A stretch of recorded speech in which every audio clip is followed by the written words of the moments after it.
Guys আজকে আমরা এসেছিলাম মাঠে ভাত দিতে, আর ভেবেছিলাম যে কিছু আখ খাবো।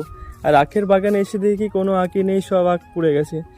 এই মাঠে বেশি আখ নেই, আগে ছিল অনেকটাই, এখন ওই জন্য গাছগুলো হয়তো পুড়িয়ে দিয়েছে। তাহলে চলো, যে আখ খাওয়া হলো না, এখন আমরা যাবো বাড়ির দিকে। তাহলে এখন বাড়ি যাওয়া যাক। আমরা তো আখ খেতে পারলাম না মাঠে ভাত দিতে এসে। আখ খাবো। এখানে কয়েকটা গাছ আছে কিন্তু ছোট ছোট, খাওয়া যাবে না, আর বাদ বাকি সব পুড়িয়ে দিয়েছে। চলো টাটা।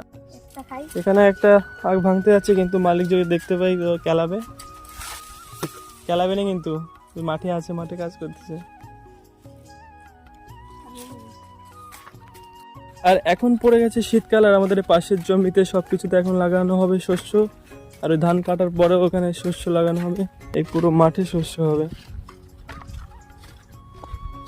পুরো মাঠ।